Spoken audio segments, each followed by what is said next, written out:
সম্মানিত আজকের ঐতিহাসিক ইসলামী মহাসম্মেলনের সভাপতি মুআজ্জাজ মুকাররম উলামায়ে কেরাম, উপস্থিত সমবেত সর্বস্তরের প্রাণপ্রিয় মুসলমান ভাইরা, পর্দার অন্তরালে অবস্থানরত অত্যন্ত শ্রদ্ধেয় মা ও বোনেরা,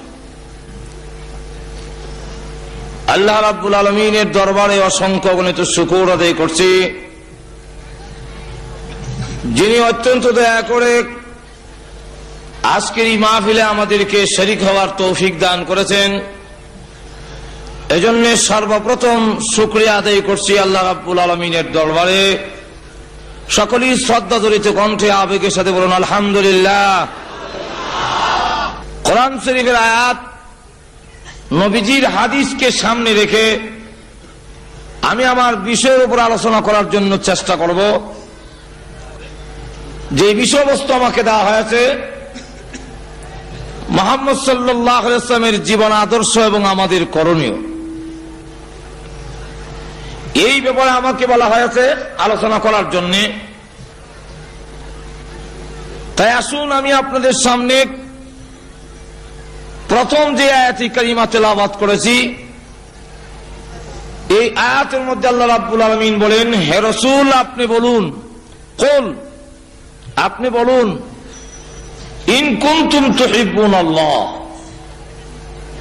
তোমরা যদি আল্লাহকে ভালোবাসো। কাকে? আর একটু জোরে বলুন। পৃথিবীতে এমন কি আছে যে কেউ আল্লাহকে ভালোবাসে না? ঘুমাই গেছেন নাকি? আল্লাহ একটু জোরে হা না কোন, আছে কেউ আল্লাহকে ভালোবাসে না এমন কেউ আছে কি? অনেক লোক আছে গাঁজা খায়, তাকে জিজ্ঞাসা করলে তুমি গাঁজা খাও কেন, এই গাঁজা কেন খাও? সে বলেন আল্লাহ হওয়ার জন্য, আল্লাহকে ভালোবাসে এই জন্য খায়। অনেক লোক এমনও পাওয়া যায় যার মাথায় মহিলার মতো লম্বা চুল, দাড়ি আর মুছ এক জায়গায় জমে গেছে, রাস্তা বের করতে গেলে আঙ্গুল দিয়ে গুতায়া অনেক সময় পথ বাড়ি করতে হয়। মহিলার মতো শাড়ি পরে, হাতের মধ্যে চুড়ি, তারপরে কানের মধ্যে অলংকার, এই অবস্থায় সে গান গায়, হে নবীজি আশেকো বানায়া কোথায় গেলেন লুকাইয়া। তাকে যদি জিজ্ঞাসা করা হয় এই সুরত কেন ধরেছ, সে জবাব দেয় আল্লাহ হওয়ার জন্য। যেরকম কাকে হওয়ার জন্য? আল্লাহকে ভালোবাসি। আর এক লোক একদিন দেখি একবারে ল্যাংটা, কোন কাপড় নাই, শুধু একটা সালার শর্ট কাঁধে নিয়ে রাখছে। লোকেরা মামু ডাকে, তার ভাই হাত দিয়ে চুমু খায়। জিজ্ঞাসা করলাম এই লোকটার বাবাদের চুমু খাও কেন? এমন একজন উলঙ্গ লোক, তার কাছে দোয়া চাও। আমাকে বলে মুখ সামলে কথা বলেন। লোকটার ল্যাংটা হইল মাল আছে। আমি জবাব দিলাম কি আছে না আছে সব তো দেখাই রাখছে। তাকে যদি জিজ্ঞাসা করা হয় এই সুরত কেন ধরছ, তারও দাবি আল্লাহ হওয়ার জন্য। এখন আসুন, সকলের দাবি হলো আল্লাহকে ভালোবাসি। যেরকম কাকে? আরো জোরে চিৎকার দিয়ে বলুন কাকে? আল্লাহর ভালোবাসার কথা বলা হয়েছে, প্রেমের কথা বলা হয়নি। কারণ কোরআন শরীফ তালাশ করে দেখুন, হাদিস তালাশ করে দেখুন, সব জায়গায় বলা হয়েছে তুহিব্বুন আল্লাহ। এখানে উলামায়ে কেরাম আছেন, আমি ভুল বললে আমার কানটা ধরব। হুব্বুন শব্দের অর্থ প্রেম নয়, ভালোবাসা। এজন্য আসুন আল্লাহ রাব্বুল আলামিন তার পবিত্র কোরআন শরীফে উল্লেখ করে দিয়েছেন, ওয়াল্লাযীনা আমানু আশাদ্দু হুব্বাল লিল্লাহ। ঈমানদার যারা, তাদের অন্তরে আল্লাহ রাব্বুল আলামিনের ভালোবাসা সবচেয়ে বেশি। নিজের ছেলে মেয়ে যা কিছু আছে সবগুলো আল্লাহর ভালোবাসার জন্য, আল্লাহর মহব্বতের জন্য কোরবানি করে দিতে রাজি। ইব্রাহিম আলাইহিস সালাতু ওয়াস সালামের দিকে লক্ষ্য করে দেখুন, আল্লাহ প্রথমত পরীক্ষা নিলেন, ইব্রাহিম, আমি তোমাকে পরীক্ষা নিব, তোমার প্রাণের ভালোবাসা মহব্বত বেশি না আমি আল্লাহর জন্য মহব্বত বেশি? আল্লাহ রাব্বুল আলামিন পরীক্ষা করে দেখলেন, ইব্রাহিম আলাইহিস সালাতু ওয়াস সালাম প্রমাণ করে দিলেন আমার নিজের প্রাণের চাইতে আল্লাহ রাব্বুল আলামিনের ভালোবাসা আমার অন্তরে বেশি। আগুনের সামনে হাজির করা হলো। তাফসীরের কিতাব উল্লেখ করে দিয়েছে চতুর্দিকে 30 হাত উঁচা ওয়াল দেওয়া হয়েছে, 2 মাস পর্যন্ত লাকড়ি জমানো হয়েছে, তারপরে আগুন ধরে দেওয়া হয়েছে। ইব্রাহিম আলাইহিস সালাতু ওয়াস সালামের সামনে আগুন। জিবরাইল এসে বলেন আমার কাছে বলুন, আগুন আমি নিভাইয়া দেই। মিকাইল এসে বলে ও আল্লাহর পয়গম্বর আমার কাছে বলুন, আগুন নিভাইয়া দেই। ইব্রাহিম আলাইহিস সালাতু ওয়াস সালাম ডাক দিয়ে বলেন, জিবরাইল, ও ইসরাফিল, তোমরা এসেছো আগুন নিভাইয়া দেওয়ার জন্য। আমার আল্লাহ কি দেখেন না আমি যে আগুনে জ্বলে যাব? সুবহানাল্লাহ বলবেন না? আমার আল্লাহ কি দেখেন না আমি যে আগুনে জ্বলে ছাই হয়ে যাব? আমার আল্লাহ যদি খুশি হন, আল্লাহর ভালোবাসা মহব্বত পাওয়ার জন্য আমি 1 বার 2 বার নয় 1000 বার এই আগুনে জ্বলতে রাজি আছি। এখানে পরীক্ষায় উত্তীর্ণ হয়ে গেলেন। এই জন্য ইয়া নারুর ব্যাখ্যা হলো 2টা, ইয়া নারু কুনি বারদাও ওয়া সালামান আলা ইব্রাহিম। এর একটা ব্যাখ্যা হলো যে আল্লাহ নমরুদের আগুনকে বলেছেন, আর একটা হলো নমরুদের আগুন নয়, ইয়া নারু, হে আগুন বলতে ইব্রাহিম আলাইহিস সালামের অন্তরে যে আল্লাহর ভালোবাসা, আল্লাহর মহব্বতের আগুন। আল্লাহ ডাক দিয়ে বলেন, হে ইব্রাহিম, এই আগুন নিয়ে যদি তুমি নমরুদের আগুনে জাবায়া পড়ন্তরে আছে, এই আল্লাহর ভালোবাসার আগুনের হাওয়ার জাহান্নামের আগুনের হাওয়ার চাইতে বেশি। সুতরাং ইব্রাহিম আলাইহিস সালাম যদি এই আগুন নিয়ে জাবায়ে পড়েন, নমরুদের আগুন নিভে যাবে। এই জন্য আল্লাহ রাব্বুল আলামিন যে বলেছেন ইয়া নারু, হে আগুন, এটা ইব্রাহিম আলাইহিস সালামের মহব্বত ভালোবাসার আগুন। ইব্রাহিম আলাইহিস সালাম সেখানে উত্তীর্ণ হয়ে গেলেন, পাশ হয়ে গেলেন। আবার যখন নাকি ছেলে হলো, ছেলেও দোয়া করে এনেছেন আল্লাহ রাব্বুল আলামিনের কাছ থেকে, দোয়া করলেন আল্লাহ একটা ছেলে চাই, একটা ছেলে দাও, রাব্বি হাবলি মিনাস সালিহিন। আল্লাহ রাব্বুল আলামিন দয়া করে দোয়া কবুল করে ইব্রাহিম আলাইহিস সালাতু ওয়াস সালামকে একটি ছেলে দিলেন। এই ছেলের নাম ইসমাইল। যখন কি নাম? এই ইসমাইল আলাইহিস সালাতু ওয়াস সালাম 1 বছরের হতে না হতে আল্লাহ হুকুম দিলেন এমন জায়গায় নির্বাসন দিতে হবে যেই জায়গায় কোনো বৃক্ষ, তরলতা, গাছ কিছু নাই। সেই ইতিহাস আমি যাব না, শুধু দৃষ্টান্ত স্বরূপ বলছি। ইব্রাহিম আলাইহিস সালাতু ওয়াস সালাম প্রস্তুত হয়ে গেলেন। আপনি যদি 98 বছর বয়সে, 99 বছর বয়সে একটি সন্তান পান, এই সন্তান আপনি নির্বাসন দিতে আপনার অন্তরে বাজবে, এমন সন্তান কেমনে দেই? ইব্রাহিম আলাইহিস সালাতু ওয়াস সালাম 1 বছরের সন্তান সহ হাজারা একবারে নির্বাসন দিয়ে দিলেন। পানি নাই, খাবার নাই, কিচ্ছু নাই। এই অবস্থায় দিয়ে আল্লাহ হুকুম দিলেন তুমি চলে আসো, তুমি থাকতে পারবে না। ইব্রাহিম আলাইহিস সালাতু ওয়াস সালাম যখন চলে আসতেছেন, এই সময় সূরা ইব্রাহিমের ব্যাখ্যায় তাফসীরে মারিফুল কোরআনে উল্লেখ করা হয়েছে, হাজরা আলাইহিস সালাম ডাক দিয়ে বলেন আপনি কোথায় যাচ্ছেন? এই মরুপ্রান্তরে আমাদের যখন পানি শেষ হয়ে যাবে, খাবার শেষ হয়ে যাবে, আমাদের খাবারের ব্যবস্থা কে করবে? পানির ব্যবস্থা করবে কে? উনি কোনো জবাব দেন না। 1 বার 2 বার 3 বার, চতুর্থবারে তিনি ডাক দেবেন, স্বামী হ্যাঁ আমি জানি আপনি আল্লাহর পয়গম্বর, এত নিষ্ঠুর হতে পারেন না, এত কঠোর হতে পারেন না। আপনি আমাদেরকে রেখে কেন যান? আল্লাহর হুকুম হয়েছে নাকি চলে যাওয়ার জন্য? ইব্রাহিম আলাইহিস সালাম আকাশের দিকে আঙ্গুল উঠাইয়া বললেন, ইশারা দিলেন আল্লাহ রাব্বুল আলামিন হুকুম দিয়েছেন তাই আমি চলে যাই। যেই মাত্র কথা বলেছেন, হাজরা আলাইহিস সালাম ডাক দিয়ে বলেন আল্লাহর যদি হুকুম হয়ে থাকে আপনি চলে যান, আমার কোনো আপত্তি নাই। আমি আল্লাহর কসম করে বলি এমন আল্লাহর প্রতি আমি ঈমান আনি নাই যে আল্লাহ মরু প্রান্তরে আমার খাবার পৌঁছাইতে পারে না। আল্লাহ রাব্বুল আলামিন মরু প্রান্তরে খাবার পৌঁছাবার মতো ক্ষমতা আছে তো? আরো জোরে চিৎকার দিয়ে বলুন আছে কি নাই? ভাইরা আমার, ইব্রাহিম আলাইহিস সালাতু ওয়াস সালাম ছেলে নির্বাসন দেওয়ার বেলায়, মহব্বতের বেলায় ফাঁস, যেরকম ঠিক কিনা? শুধু তা না, এক একটা করে ইব্রাহিম আলাইহিস সালাম ওনার ছেলেকে কুরবানি দেওয়ার জন্য যে আল্লাহর হুকুম হলো, সেখানে কুরবানি দেওয়ার জন্য প্রস্তুতি গ্রহণ করে নিলেন।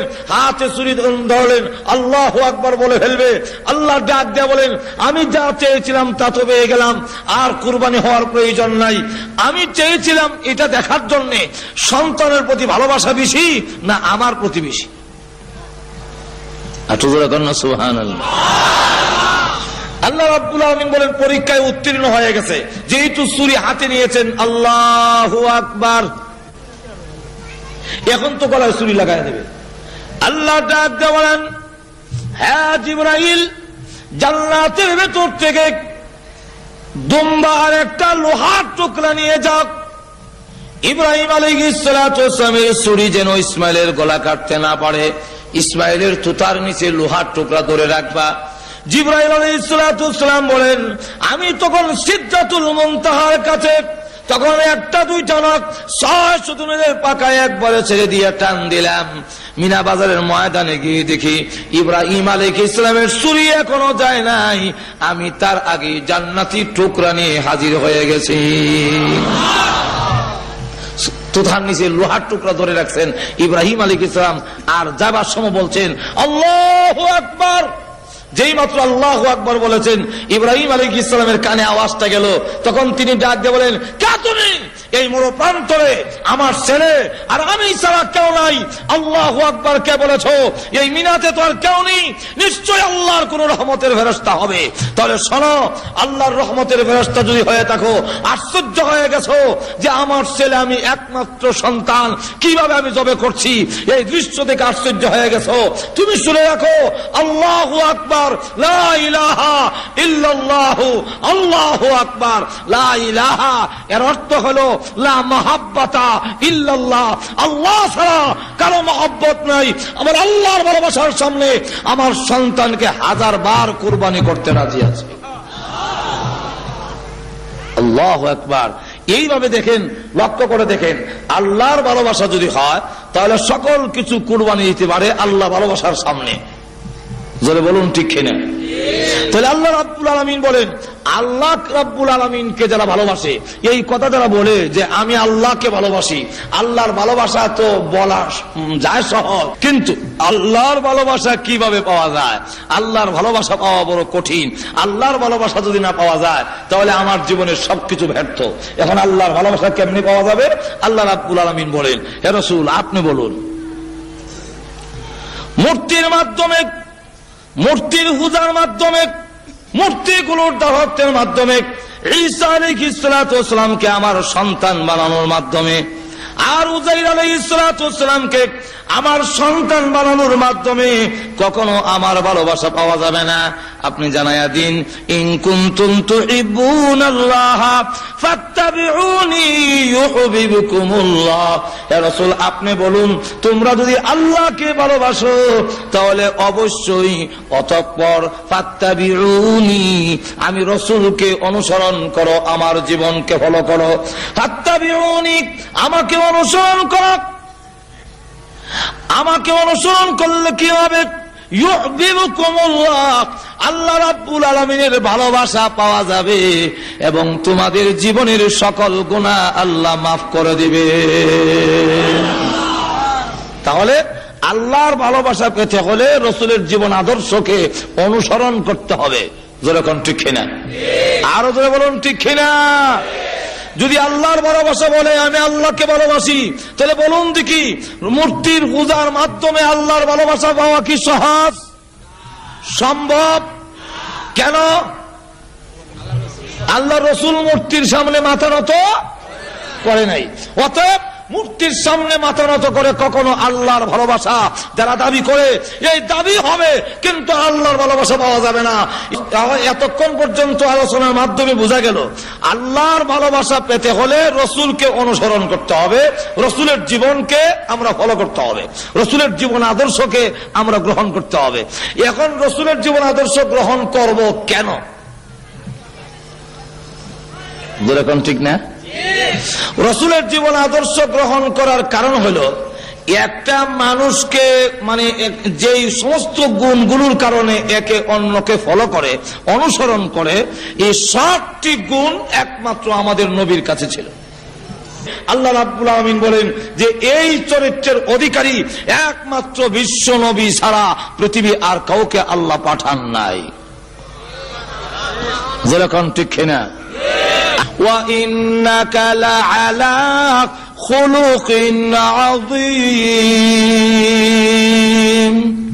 আল্লাহ রাব্বুল আলামিন বলেন রাসূলের চরিত্র হলো মহান চরিত্র।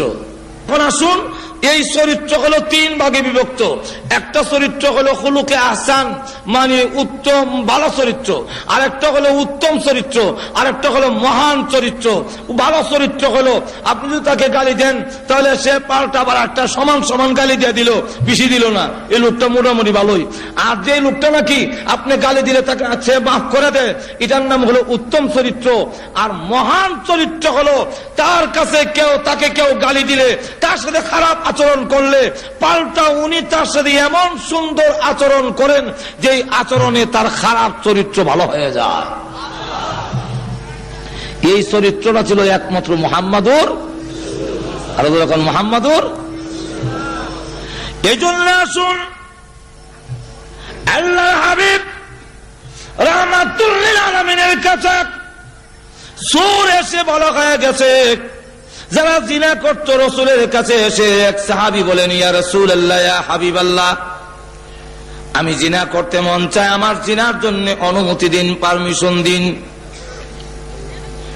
আমাদের দেশের কোন জিনাকারী বেবিচারী কি পিসা হুজুরের কাছে গিয়ে বলবে নাকি যে আমাকে জিনা করার অনুমতি দিন? আর যদি বলে তাহলে জুতাটা ফিরানো শুরু হয়ে যাবে। কিন্তু আল্লাহর হাবিব রাহমাতুল লিল আলামিন রাগ করলেন না, গোসা করলেন না, তাকে শুধু বললেন, ঠিক আছে, আগে বলো তোমার বোনের সাথে যদি কেউ জিনা করতে চায় তুমি পারমিশন দিবি কি? না গো হুজুর, হাত ভেঙে ফেলবো। কেউ যদি তোমার মেয়ের সাথে জিনা করতে চায় তুমি পারমিশন দিবি? হুজুর বলেন কি, ঠ্যাং ভেঙে গেলাম। তোমার মার সাথে যদি কেউ জিনা করতে চায় তুমি অনুমতি দিবি কি? হুজুর ওর মাথা ভেঙে ফেলবো। ঠিক আছে, তোমার স্ত্রীর সঙ্গে যদি কেউ জিনা করতে চায় তুমি পারমিশন দিবি কি? হুজুর ইসরাফিলের সিংহে হু দেওয়ার আগে আমি নিজে হু দিলাম, কিয়ামত শুরু করে দেবে। আল্লাহ রাসূল বলেন, এবার জবাব দেখ, পৃথিবীর যত মহিলা আছে সব মহিলা 4 ভাগে বিভক্ত, হয়তো কারো মেয়ে, না হয় কারো বোন, আর না হয় কারো মা হবে, না হয় কারো স্ত্রী হবে। তুমি যার সাথে জিনা করবে ওই মহিলা তো কারো বোন, না হয় কারো মেয়ে, না হয় কারো মা, না হয় কারো স্ত্রী। তোমার কাছে যেমন তোমার মার ইজ্জত আছে, তোমার কাছে যেমন তোমার স্ত্রীর ইজ্জত আছে, তোমার কাছে যেমন তোমার বোন এবং তোমার মেয়ের ইজ্জত আছে। যেই লোকের বোনের ইজ্জত নষ্ট করবে তারও তো বোনের ইজ্জত আছে, কেমনে নষ্ট করবে? তার কাছে তো খারাপ লাগবে। এমনি লোকটা ডাকছিল, হুজুর এমন সুন্দর চরিত্র জীবনে কোনোদিন কারো কাছে পাই না গো আল্লাহর হাবিব, আজ থেকে তওবা করলাম, আর জিন্দেগিতে কোনোদিন আমি জিনা করব না। ভাইরা আমার, তাহলে দেখা গেল রাসূলের চরিত্রের কাছে আসলে খারাপ চরিত্রের লোক ভালো হয়ে যায়। আল্লাহু আকবার। অসংখ্য ঘটনা যারা নাকি পরিবর্তন হয়ে গেল, আগে জিনা করত, এখন জিনা করবে দূরের কথা, সামান্য অন্যায় করার কারণে খালি কান্দে আর কান্দে। একটি ঘটনা আপনাদের সামনে তুলে ধরি। যে লোকগুলো জিনার মধ্যে লিপ্ত ছিল, জিনা ব্যভিচারের মধ্যে 24 ঘন্টা লিপ্ত ছিল, আল্লাহর হাবিবের চরিত্রের তাজ পায়া এমন অবস্থা হয়ে গেল, এমন অবস্থার পরিবর্তন ঘটল। হযরত সালাবাতুল আনসারী নামে একজন সাহাবী, সালাবাতুল আনসারী, ওনার বাড়ি হলো মদিনা, আর মক্কা থেকে হিজরত করে এসেছেন, তার নাম হলো সাঈদ ইবনে আব্দুর রহমান। এই দুইজনকে রাসূল ভ্রাতৃত্ব করে দিয়েছেন, তোমাদেরকে ভাই ভাই বানাইয়া দিলাম, এক ফ্যামিলিতে চলাফেরা করবে। তবুকের যুদ্ধের সময় আল্লাহর হাবিব রাহমাতুল আলামিন যুদ্ধের মধ্যে চলে গেলেন, আর সাঈদ ইবনে আব্দুর রহমানকে সাথে নিয়ে গেলেন। সালাবাতুল আনসারী রাদিয়াল্লাহু আনহু ওনার ফ্যামিলির দায়িত্ব গ্রহণ করে নিল। কিন্তু যুদ্ধে যাওয়ার পরে শয়তান প্ররোচনা দিয়ে সালাবাতুল আনসারীর সামনে তুলে ধরা হলো, সালাবা, সাঈদ ইবনে আব্দুর রহমানের স্ত্রী বড় সুন্দরী, স্বামী বাড়িতে নাই, বিরাট বড় সুবর্ণ সুযোগ।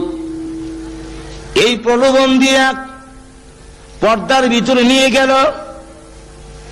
সালাবা ওই মহিলার হাত গিয়ে ধরেছে, যেই মাত্র টান দিল, মহিলা ডাক দিয়ে বলে, সালাবা রে,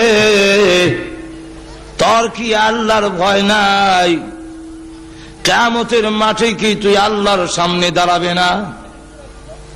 তোর ভাইয়ের আমানতের খেয়ানত তুই কেমনে করবি? কিয়ামতের মাঠে আল্লাহর সামনে কি জবাব দিবে? বিশ্বাসঘাতকতা এবং জিনা যদি করস। এতটুকু বলার পরে সালাবাতুল আনসারীর অন্তরে জাহান্নামের আগুনের ভয় এসে গেল।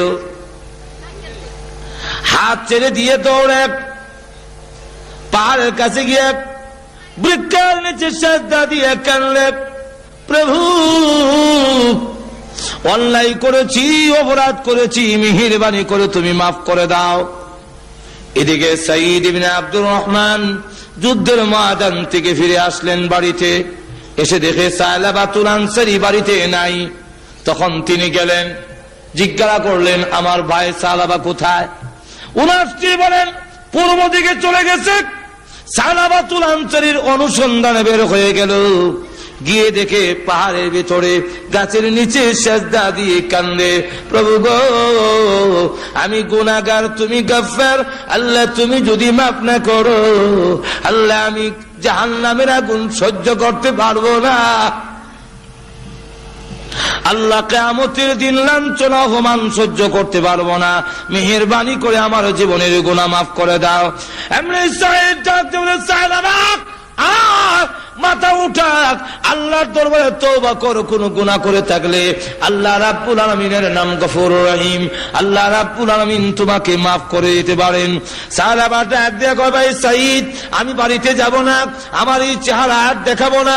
তুমি যদি আমাকে বাড়িতে নিতে হয়, আমার দুইটা হাত গাড়ির সঙ্গে বেঁধে অপমানিত গোলামের ন্যায় টেনে নিতে পারো, আমি আর মদিনায় যাব না। বাধ্য হইয়া সাঈদ রাদিয়াল্লাহু আনহু সালাবার দুইটা হাত গাড়ির সঙ্গে এইভাবে বাঁধলেন। বেঁধে যখন মরা লাশের মতো, যখন নাকি মরা লাশের মতো টানে, তার মেঘ খামসানা রাদিয়াল্লাহু আনহা দৌড়ে এসে রশি ধরে টানে আর কয়, বুড়া তো হয়েছো, বয়স তো কম হয় নাই, চরিত্র বুঝি এখনো বদলায় নাই। সুবহানাল্লাহ বলবেন না? আব্বা চরিত্র এখনো বদলায় না, আরেকজনের স্ত্রীর হাতে তুমি কেমনে ধরলে? যে লোক নাকি আরেকজনের স্ত্রীর হাতে ধরে, এই লোককে এইভাবেই অপমানিত গোলামের মতো টেনে নিতে হয়। বাড়ির কাছে যাওয়ার পরে ডাক দিলে, সাঈদ আমাকে বাড়িতে নেওয়ার আগে চলো, আবু বকর সিদ্দিকের দরবারে যাব, আবু বকরকে জিজ্ঞাসা করব, আমার মতো গুনাহগার যদি তওবা করে আল্লাহ রাব্বুল আলামিন মাফ দিবনি, আল্লাহ আমাকে মাফ দিবেন কিনা। আবু বকর সিদ্দিক রাদিয়াল্লাহু আনহুর কাছে গিয়ে দাঁড়িয়ে বলতে লাগলেন, আবু বকর, অন্যায় করেছি নফসের ধোঁকায়, শয়তানের ধোঁকায়, আমি যদি তওবা করি আল্লাহ রাব্বুল আলামিন আমাকে মাফ দিবেন কিনা। আবু বকর সিদ্দিক বলেন, মাফ দেওয়া না দেওয়া এটা আমার ব্যাপার নয়, আল্লাহ রাব্বুল আলামিনের ব্যাপার। আল্লাহ মাফ দিবেন কিনা আমি জানি না, তুমি আমার বাড়ি থেকে বের হয়ে যাও। রাস্তায় গিয়ে ডাক দিয়ে বলে, আরে সাঈদ, আবু বকর আমাকে বিদায় করতে পারে, আমি কিন্তু নৈরাশ হই না, আমাকে নিয়ে চলো ওমরের দরবারে। ওমরকে জিজ্ঞাসা করব, আমার মতো নাফরমান যদি তওবা করে আল্লাহ রাব্বুল আলামিন মাফ দিবেন কিনা। হযরত ওমর রাদিয়াল্লাহু আনহু আরো গরম, ওনার কাছে গিয়ে যখন বললেন, আবু বকর সিদ্দিক ওমর রাদিয়াল্লাহু আনহু বলেন, মাফ দিবেন কি দিবেন না আমি জানি না, তুমি আমার দরবার থেকে বের হয়ে যাও। তখন ওনার রাস্তায় বের হয়ে গিয়ে বলে, সাইদ আমাকে ওমর বিদায় করে দিতে পারে, আমি আল্লাহর রহমত থেকে নারাজ হব না, আমাকে নিয়ে চলো আলীর দরবারে, আলীকে জিজ্ঞাসা করবো আমার মতো গুনাহগারকে মাফ দিবে কিনা। আলী রাদিয়াল্লাহু আনহু শোনার পরে তিনিও বললেন, মাফ দেওয়া না দেওয়া আল্লাহর ব্যাপার, আমি জানি না, আপনি আমার বাড়ি থেকে বের হয়ে যান। রাস্তায় গিয়ে ডাক দিয়ে বলে, আরে সাইদ আমার ইচ্ছা ছিল রাহমাতুল লিল আলামিন যেন আমার আলোচনা আমার কথাটা না শুনে, তাহলে লজ্জা হবে। আবু বকরের কাছে গেলাম, বের করে দিয়েছে। ওমরের কাছে গিয়েছি, তিনিও বের করে দিলেন। আলীর কাছে গিয়েছি, আলী বের করে দিলেন। এবার বাধ্য হয়ে চলো রাহমাতুল লিল আলামিন দয়াল নবীর কাছে। আমার মনে হয় রাহমাতুল লিল আলামিন তার গুনাহগার উম্মতকে বিদায় করবে না। চলো রসুলের দরবারে যাই। রসুলের সামনে দাঁড়ায় বলেন, ইয়া রাসূলুল্লাহ, ইয়া হাবিবাল্লাহ, ওগো আল্লাহর হাবিব, আমার মতো গুনাহগার আল্লাহ রাব্বুল আলামিন মাফ দিবেন কিনা, মাফের কোনো ব্যবস্থা আছে কিনা। রাসূলুল্লাহ বলেন, মাফ দেওয়া না দেওয়া আল্লাহর কাজ, আমি জানি না তোকে মাফ দিবেন কিনা, কিন্তু আমার রাগ হলো বিশ্বাসঘাতকতা কেন করলে, ওই সাহাবীর স্ত্রীর সঙ্গে বিশ্বাসঘাতকতা কেন করেছো। তোমার মতো সাহাবী আমার বাড়ি থেকে বের হয়ে যাও। রাস্তায় গিয়ে ডাক দিয়ে বলে, হে সাঈদ, আমি এতক্ষণ পর্যন্ত ভাবছিলাম আমার মনে হয় মাফের ব্যবস্থা হবে, আল্লাহর রাসূল যখন আমাকে বের করে দিলেন, তাহলে মনে হয় আকাশের নিচে জমিনের উপরে আমার চাইতে বড় নাফরমান আর কেউ নাই, আমাকে বের করে দিয়েছেন রাহমাতুল লিল আলামিন, তাই রশিটা ছেড়ে দে, আমি আর মদিনার লোককে আমার চেহারা দেখাবো না। সাঈদ তখন রশি ছেড়ে দিল, তার মেয়ে রশি ছেড়ে দিয়ে ডাক দিয়ে বলে, হে আব্বা, ঘুরে ঘুরে দেখেছে আবু বকর তোমার প্রতি নারাজ, ওমর তোমার প্রতি নারাজ, আলী তোমার প্রতি নারাজ, এমনকি রাহমাতুল লিল আলামিন পর্যন্ত তোমার প্রতি নারাজ। আমি আল্লাহর কসম খেলে বলি, যতক্ষণ পর্যন্ত আল্লাহর নবী এবং সাহাবায়ে কেরাম খুশি না হবে, আর জীবনে কোনোদিন তোমাকে আব্বা বলে স্বীকার করব না। তখন সাহাবা আকাশের দিকে চোখ উঠায় গেল, প্রভু দুনিয়াতে রেখেছি, কোনদিন দুষ্টামি করলে বিচার যায় আব্বার কাছে, ভাইরা বাড়িতে ঢুকতে দেয় না, আব্বাও বাড়িতে ঢুকতে দেয় না, সকলের কাছে ব্যর্থ হয়ে গেলে মা তার সন্তানকে বিদায় করে পারে না। প্রভু গো, আবু বকর বিদায় করার পরে উমরের দরবারে যেতে পেরেছি, ওমর বিদায় করার পরে আমি আলীর দরবারে যেতে পেরেছি, আলী বিদায় করার পরে রাহমাতুল লিল আলামিনের দরবারে যেতে পেরেছি, রাসূল বিদায় করে দেওয়ার পরে তোমার রহমতের দরজায় হাজির হয়েছি। বলো না, তুমিও যদি তোমার গুনাহগার গোলামকে বিদায় করে দাও, তাহলে তোমার এই বান্দা কার দুয়ারে গিয়ে আশ্রয় নিবে? আল্লাহ সকলে বিদায় করলেও তুমি তোমার গুনাহগার বান্দাকে বিদায় করতে পারো না। আবার গিয়ে পাহাড়ের ভিতরে সেজদা দিয়ে, গাছের নিচে সেজদা দিয়ে কান্দে। এই মুহূর্তে আল্লাহর পক্ষ থেকে কোরআনের আয়াত নাজিল হয়ে গেল, জিবরাইল হাজির হয়ে গেছেন, হাজির হয়ে বলেন, ওগো আল্লাহর নবী, এই মাখলুক গুলোর মালিক কে আপনি না আল্লাহ? রাসূল বলেন, মাখলুকের মালিক তো আল্লাহ। তো আল্লাহ যদি মাখলুকের মালিক হয়ে থাকে, তাহলে সাহাবাকে আপনি কেন বিদায় করলেন? তার তামাম জীবনের গুনাহ এই মুহূর্তে আল্লাহ মাফ করে দিয়েছে। যেই মাত্র এই কথা বলেছে, এমনি রাসূল বলেন, আবু বকর একটু খুশ করে দেখো না আমার সায়লাবা কোথায় আছে। হযরত উমর দাঁড়ায় বলেন, হুজুর আমাকে অনুমতি দেন, আমিও যাব, কারণ আমিও দোষী, আমার কাছে এসেছিল, আমি তাকে বিদায় করে দিয়েছি। হযরত আলী দাঁড়ায় বলেন, ইয়া রাসূলুল্লাহ, ইয়া হাবিবাল্লাহ, আমাকে অনুমতি দেন, আমিও যাব, কারণ আমিও দোষী।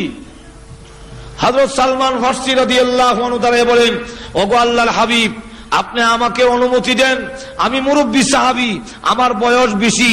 আল্লাহর নবী উনি ইসলাম ধর্ম গ্রহণ করে সময় এত লম্বা হায়াত আর কোন উম্মতে সাহাবীদের মধ্যে, উম্মতে মুহাম্মদের মধ্যে কিয়ামতের আগ পর্যন্ত কেউ এত লম্বা হায়াত পাবে না। সালমান ফার্সি ইসলাম ধর্ম গ্রহণ করে সময় ওনার বয়স হলো 120, ইন্তেকালের সময় ওনার বয়স হলো 350। আর তুদের কন্যা সুবহানাল্লাহ, 350 ওনার বয়স। এই 350 বছর বয়সে আল্লাহু আকবার, হযরত সালমান ফার্সি রাদিয়াল্লাহু আনহু বলতেছেন যে আমাকে অনুমতি দেন, আমিও যাব। এই 4 জন সাহাবী যখন নাকি হাজির হয়ে গেলেন, খুঁজতে খুঁজতে যখন ওই পাহাড়ের কাছে গেলেন, গিয়ে দেখে লোকেরা ক্ষেত কামারে কাজ করে। জিজ্ঞাসা করে, ভাইরা আমার, সায়লাবা নামে কোন লোক কি তোমাদের এই এলাকায় কোনদিন দেখেছো? তখন লোকেরা বলে, সায়লাবাতুল আনসারী নামে কোন লোক চিনি না, তবে তোমাদের লোকটার পরিচয় বলো। লোক ওনারা বললেন, জাহান্নামের আগুনের ভয়ে কান্দে, কিয়ামতের মাঠের ভয়ে কান্দে, এমন কোন লোকের কোন সন্ধান কি তোমাদের নজরে পড়েছে? তখন তারা বলল, লোকটা দেখি নাই, কিন্তু আমরা ঘুমায় গেল ওই পাহাড়ের ভিতরে গুনগুন সুরে একটা লোক কাঁদতে থাকে, তার কান্নার আওয়াজে আমাদের ঘুম ভেঙে যায়, আমরা ঘুমাতে পারি না। আমাদের মনে হয় তোমাদের লোকটাই সেই লোকটাই হবে। আবু বকর সিদ্দিক রাদিয়াল্লাহু আনহু বলেন, ওমর চল যাই, গিয়ে দেখি। তখন গভীর রাত্রে গিয়ে দেখে সাজদা দিয়া কান্দে, প্রভু গোনাহ করেছি, অন্যায় করেছি আল্লাহ, তবুও তো তুমি আমাকে সৃষ্টি করেছ, তোমার রহমতের দরজা থেকে যদি তাড়ায়া দাও, বলো না তোমার এই গুনাহগার বান্দা কার কাছে যাবে, কোথায় যাবে? এই অবস্থায় কাঁদতেছেন। আবু বকর সিদ্দিক রাদিয়াল্লাহু আনহু ডাক দিয়ে বলেন, ওরে সায়লাবা, মাথা উঠা। তখন তিনি ডাক দিয়ে বলেন, অন্ধকারে লোক চেনা যায় না, কিন্তু আওয়াজে বুঝতে পেরেছি তুমি আবু বকর। আমি আপনার কথায় আমি যাব না, আপনি না আমাকে বিদায়ী করে দিয়েছেন, যতদিন আল্লাহ আমাকে মাপ না দিবে আমি আর যাব না, মদিনায় লোকদেরকে চেহারা দেখাবো না। এমনি হযরত উমর ওই গর্তের পরে দাঁড়ায় বলেন, মাথা উঠা, আর কাঁদতে হবে না, আল্লাহ রাব্বুল আলামিন তোর জীবনের গুনাহ মাফ করেছে বলে এই মুহূর্তে কোরআনের আয়াত নাজিল হয়েছে। এমনি সালাবাতুল আনসারী মাথা উঠায় আর বলে, আল্লাহ সত্যি তোমার নাম রহমান রহিম, সকলে বিদায় করলেও তুমি তোমার গুনাহগার বান্দাকে বিদায় করে দিতে পারো না। সালাবাতুল আনসারী সহ 5 জন সাহাবী মদিনার দিকে রওনা দিলেন। মদিনার ভিতরে যখন ঢুকছে তখন হযরত বিলাল ফজরের আযান দেয়। মসজিদের ভিতরে ঢুকলেন, নামাজ আরম্ভ হয়ে গেছে। রাসূল নামাজের মধ্যে আরম্ভ করলেন, আলহাকুমুত তাকাসুর। যেই মাত্র আলহাকুমুত তাকাসুর বললেন, এমনি শোনা যায় বিকট চিৎকারের আওয়াজ। নামাজের মধ্যে সাহাবীরা কেঁপে উঠেছেন, এত বিশ্রী আওয়াজ কার? আবার রাসূল বললেন, হাত্তা যুরতুমুল মাকাবির। এমনি শুনে আরেকটা বিকট আওয়াজ। এই বিকট চিৎকারে সাহাবীদের মধ্যে কম্পন শুরু হয়ে গেছে, কাঁদতে লাগলেন। এমন বিশ্রী আওয়াজ কে দিল? নামাজের সালাম ফিরানোর পরে আসসালামু আলাইকুম রাহমাতুল্লাহ, আসসালামু আলাইকুম রাহমাতুল্লাহ। পিছনের দিকে তাকায়া দেখেন সালাবাতুল আনসারী জমিনে পড়ে গড়াগড়ি করতেছে। আল্লাহর হাবিব দৌড়ে গেলেন, কাছে যাওয়ার পরে এমনি নড়াচড়া বন্ধ হয়ে গেছে। রাসূল বলেন, সালমান আমার সালাবার ফার্স পরীক্ষা করে দেখো, মুখে পানি দাও, মাথায় পানি দাও। এমনি সালাবাতুল হযরত সালমান ফার্সি রাদিয়াল্লাহু আনহু ফার্স পরীক্ষা করে বুকে হাত দিয়ে বলেন, ওগো আল্লাহর নবী, আপনার সাহাবী সালাবাতুল আনসারীর মুখে আর পানি দেওয়ার কোনো প্রয়োজন নাই, মাথায় পানি দেওয়ার প্রয়োজন নাই। সালাবাতুল আনসারী কলিজা ফেটে চিরদিনের জন্য এই পৃথিবী থেকে বিদায় হয়ে গেছে। রসুল তখন বলেন, তোমরা গোসল দাও, কাফন পরাও, আমি রসুল নিজে তার জানাজার নামাজ পড়াবো। এই মুহূর্তে দৌড়ে তার মেয়ে খামসা রাদিয়াল্লাহু আনহা বুকে জড়াইয়া দৌড়লেন, আব্বা গো, আমি অন্যায় করেছি, আমি অপরাধ করেছি, আমি বলেছিলাম সাহাবিয়া রাহমাত তুই আমিন খুশি না হলে তোমাকে আব্বা বলে স্বীকার করবো না। তুমি তোমার অঙ্গীকার পুরা করেছো, রাসূলকে খুশি করেছো, সাহাবায়ে কেরামকে খুশি করেছো, এমনকি আল্লাহকে পর্যন্ত খুশি করেছো। কিন্তু আমি যে জীবনের জন্য আমার আব্বা হারালাম, আমি আর জীবনে কাকে আব্বা বলে ডাকবো, আমি আর কাকে আব্বা বলবো? এইভাবে যখন কাঁদতে লাগলেন, রাসূল কাছে গিয়ে বলেন, খামসানা আর কান্দিস না, তোর কান্না আমার বুকে দারুণ ব্যথা হয়, দারুণ কষ্ট হয়। যদিও সালাবাতুল আনসারী পৃথিবী থেকে বিদায় হয়ে গেছেন, আমি মুহাম্মদ তো বিদায় হয়ে যাই নাই, বাকি জিন্দেগীর জন্য আমি রাসূল তোর আব্বা হয়ে গেলাম। যেই মাত্রই কথা বললেন, রসুল বললেন তোমরা কাফন পরায় নাও। কাফন পরালেন, রসুল নিজে জানাজার নামাজ পড়ালেন। লাশ সামনের দিকে যায়, রসুল লাশের সাথে সাথে কবরস্থানের দিকে যাচ্ছেন, কিন্তু উকি দিয়ে হাঁটেন, পা গুলো উকি দিয়ে কালো আঙ্গুল ভর দিয়ে দিয়ে সামনের দিকে যাচ্ছেন। খলিফাতুল মুসলিমিন ওমর তিনি ডাক দিয়ে বলেন, ইয়া রাসূলুল্লাহ, ইয়া হাবিবাল্লাহ, আপনার পাটা জমিনে ফালান না কেন? আঙ্গুলে ভর দিয়ে হাঁটলে এত তো আপনার কষ্ট হয়, আপনি পুরা পা জমিনে ফালান না কেন? রসুল বলেন, এ ওমর, জানো না আমার সাহাবার তওবা আল্লাহর দরবারে এমন ভাবে কবুল হয়েছে, আল্লাহ খুশি হইয়া তার জানাজার আশেপাশে এবং এই এলাকার ভিতরে এত রহমতের ফেরেশতা নাযিল করেছে, আমি পুরা পাউটা জমিনে লাগাবো, এতটুকু জায়গা এই এলাকার ভিতরে খালি নয়। ভাইরা আমার, এই হলো সাহাবায়ে কেরামের অবস্থার পরিবর্তন। এই পরিবর্তনটা করেছে রসুলের উত্তম চরিত্রে, মহান চরিত্রে। যখন কে চরিত্রে? সুতরাং বিশ্বের মানুষেরা, তোমরা যদি ইহকালে এবং পরকালে মুক্তি পেতে চাও, তাহলে মুহাম্মদুর রাসূলুল্লাহর আদর্শকে অনুসরণ করো, রসুলের জীবনীকে তোমরা অনুসরণ করো। রসুলের জীবনীতে রয়েছে তোমাদের জন্য উত্তম নমুনা, কারণ রসুলের জিন্দেগিতে কোনো মিথ্যা কথা, আরো যখন মিথ্যা কথা। মহান চরিত্র কাকে বলে? আল্লাহু আকবার। এই চরিত্র একমাত্র রসুলের, কারণ জীবনে কাউকে গালি দিবে দূরের কথা, ওনাকে কেউ যদি আঘাত করছে রসুলের কাছে দেয়া যায়, হলো আপনার মরণ হোক। মা আয়েশা বলেন, বেয়াদব, তোর মরণ হোক। রসুল বলেন, আয়েশা জীবনে কোনদিন কাউকে এমন শক্ত কথা বলবে না, আল্লাহ নম্র এবং ভদ্রকে ভালোবাসে। যেরকম ঠিক না, ঠিক না, আরো যেরকম ঠিক কিনা। আমাদের দেশে যে একে অন্যের কুরুচি, অশ্লীল, একজনের আপনি আমার বিভক্ত হতে পারে। আল্লাহ রসুলের চরিত্র হলো একজন তার প্রতিদ্বন্দ্বী যিনি, তার মোকাবেলা যিনি আছেন, তার প্রতিপক্ষ যিনি, সেই দুশ্মনকেও রসুল কোনদিন গালি দেননি, রসুল কোনদিন অশ্লীল কথা বলেননি। সুতরাং যদি আজকে আমাদের সর্বক্ষেত্রে রসুলকে অনুসরণ করা যায়, তাহলে দেখা যাবে আমাদের মধ্যে যে একে অন্যের কথা ছড়ি, একে অন্যের সাথে যে আচরণ, এরা থাকবে না, গোটা সমাজের মধ্যে শান্তি প্রতিষ্ঠিত হবে। যেরকম ঠিক না, ঠিক না ভাইরা আমার? হুজুর সাল্লাল্লাহু আলাইহি ওয়াসাল্লামের কাছে এক লোক টাকা পাবে, বলবো না অসুবিধা হচ্ছে নাকি? টাকা পাবে, রসুল তার কাছ থেকে কর্জ আনছিলেন, ঋণ আনছিলেন। মনে করেন দেওয়া হবে আজকে, যেমন শুক্রবার গেল, আগামী সোমবারে দেওয়া হবে।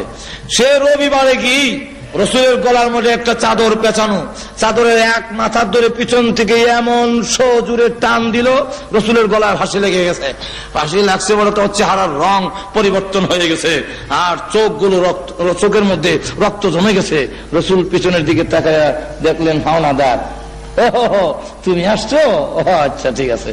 খলিফাতুল মুসলিমিন উমর রাগে গুসায় সহ্য করতে না পারে, বেয়াদব কোথাকার, রসুলের সামনে রসুলের পারমিশন ছাড়া আমরা কিছু করি না, আর না আমি তোর দেহ থেকে মাথা এখন বিচ্ছিন্ন করে দিতাম। যেরকম ঠিক না? রসুলকে গালি দিলে সাহাবীরা ছেড়ে দিব? না, ছেড়ে দিবে? আল্লাহু আকবার। আবু বকর সিদ্দিকের নামে এক লোক গিয়ে কেস দিছে, আবু বকর সিদ্দিকের নামে কেস। এক ইহুদি, হুজুর আপনার আবু বকর সিদ্দিক আমাকে চট দিয়েছে, আমি ড্রেনে পড়ে গেছি। এই দেখেন আমার চামড়া উঠে গেছে, এর জন্য বিচার প্রার্থী হইলাম। রসুল বলেন নামটা ভুল করেছো, নামটা মনে হয় আবু বকর নয়, নামটা উমর হবে, কারণ চট দেওয়া উমরের কাম, আবু বকর করে চট দেয় না। ওই ইহুদি ডাক দিয়ে না, আমি আবু বকরও চিনি ওমরও চিনি, আজকের শটটা আবু বকরই দিয়েছে।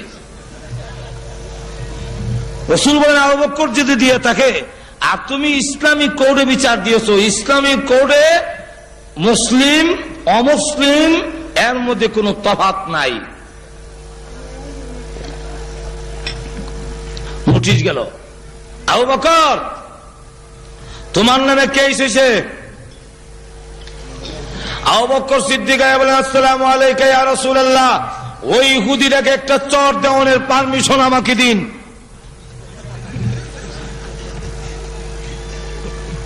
রাসূল বলেন আমি তো আগের চরটা বিশ্বাস করি নাই, কিন্তু এখনের কথায় বোঝা যায় আগের চরটা তুমি যে দিছো এতে কোনো সন্দেহ নাই।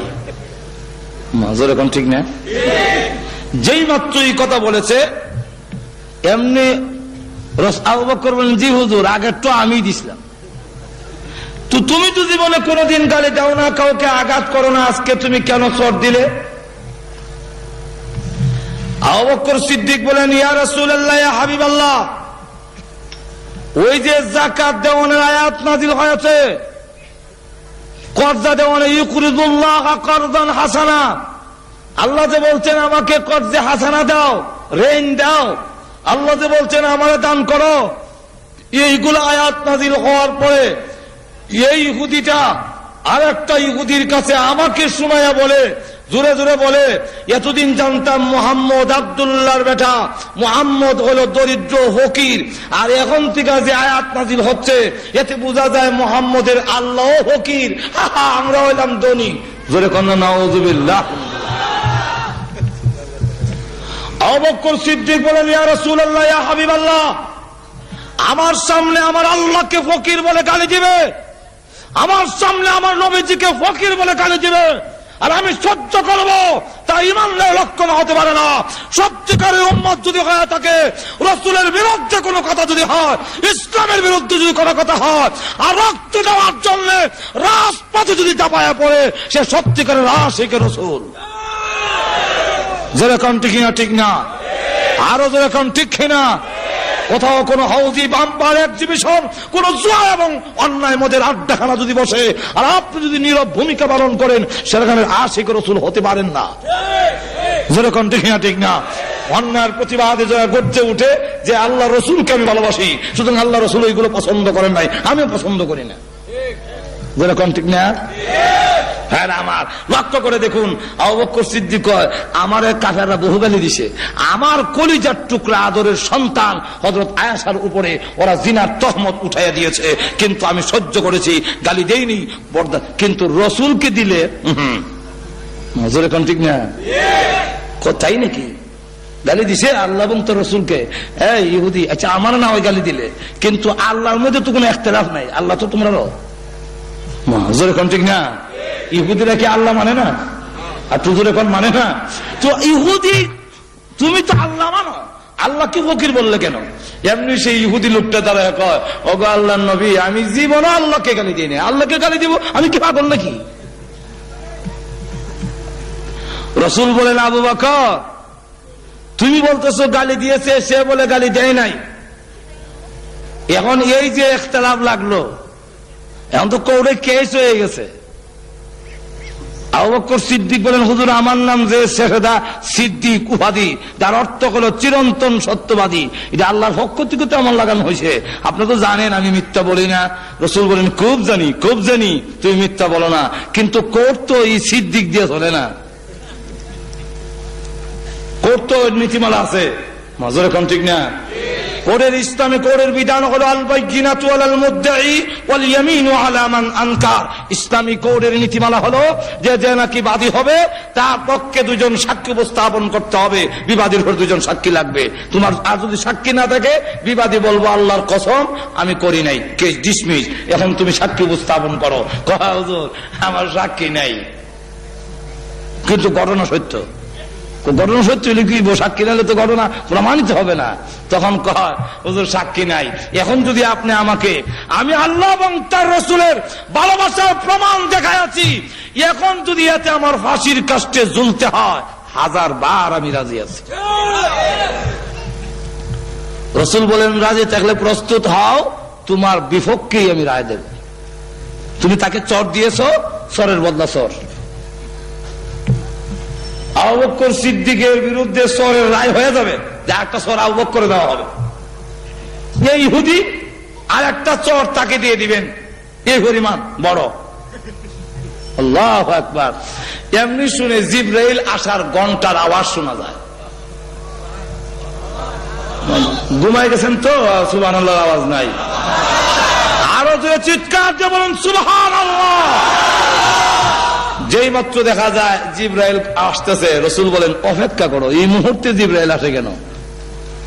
নিশ্চয় আবু বকরের পক্ষে, আল্লাহর পক্ষের কোন সিদ্ধান্ত আসতে পারে। হুজুর আপনার কানে কানে বলে আবু বকর সিদ্দিকের বিরুদ্ধে রায় দেওয়ার আগে আল্লাহ রাব্বুল আলামিনের কোরআনের আয়াতটা আগে শুনুন, তারপরে রায় দিবেন। সুবহানাল্লাহ বলবেন না? আবু বকর সিদ্দিকের পক্ষে আল্লাহ কোরআনের আয়াত নাযিল করেছেন, লাকাদ সামিআল্লাহু কওলাল্লাযীনা ক্বালু ইন্নাল্লাহা ফাকিরুন ওয়া নাহনু আগনিয়া। হ্যাঁ নবী, আবু বকর সিদ্দিকের দুনিয়ার কোন সাক্ষী না থাকলেও আমি স্বয়ং আল্লাহ আবু বকরের পক্ষে সাক্ষী হয়ে গেলাম। এই ইহুদি যে আল্লাহকে ফকির বলে গালি দিয়েছেন, আল্লাহ বলেন লাকাদ, লাম তাকিদ, এটা আরবিতে আবার গ্রামার আছে। লাম তাকিদ অর্থাৎ নিশ্চয়তাবোধক শব্দ আল্লাহ ব্যবহার করলেন একবার, এরপরে আবার বলেন কাদ তাকিদ, এরপরে লাকাদ সামি আল্লাহ, দুইবার আল্লাহ নিশ্চয় নিশ্চয় আল্লাহ শ্রবণ করেছেন তাদের কথা। কাদের কথা? যারা বলছেন আল্লাযীনা ক্বালু ইন্নাল্লাহা ফাকিরুন, নিশ্চয়ই আল্লাহ ফকির, ও নাহনু আগনিয়া, আমরা হইলাম ধনী। এই কথা যে বলছেন আল্লাহ কুদ্দুতি কান দিয়া শুনছেন। এখন আপনি কেমনে রায় দিবেন, এটা আপনার ব্যাপার। রাসূল বলেন কিরে ইহুদি, আগে দিন না করছিলে, আমাদের আল্লাহ গালি দিছ। আমি কি আর জানি আমার নামে যেমন আয়াত নাযিল হইব? চিন্তা করেন কি পরিমাণ বাটপার। এখন চিন্তা ব্যাপারটা হলো সাহাবায়ে কেরাম, তাদের ভালোবাসা আর মহব্বত এমন যে নিজের প্রাণ দিতে পারে রাসূলের ইজ্জত নষ্ট হতে দিতে, আরো যখন দিতে, সব কিছু দিতে পারি, কিন্তু রাসূলকে ছাড়তে পারি। আল্লাহু আকবার। সাহাবায়ে কেরাম মা ছাড়তে রাজি, বাবা ছাড়তে রাজি, আত্মীয় স্বজন ছাড়তে রাজি, কিন্তু নবীজি ছাড়তে রাজি না। যুদ্ধের হিজরতের সময় মক্কা থেকে মদিনায় যায় এক সাহাবী, ওনার নাম আবু সালমা। উনি সন্তান আসছিল, সে গোষ্ঠীর লোকেরা সন্তান আটকাই দিছে, আর শ্বশুর গোষ্ঠীর লোকেরা ওনার বউ নিয়ে গেছে। উনি দ্বারা কাফেরেরা, তোমরা মনে করছো আমার বউ নিয়ে গেলে, আমার সন্তান নিয়ে গেলে আমি মদিনায় হিজরত করব না, ধন সম্পদ যা আছে সব মদিনায় রেখে আসছি। আর এখনের কথা হলো, শোনো, এখন কথা হলো যে আমার সন্তান আটকাই দিয়েছো, আমার স্ত্রী আটকাই দিয়েছো, তোমরা জানো না আল্লাহর রাসূলকে যে আমরা কত ভালোবাসি।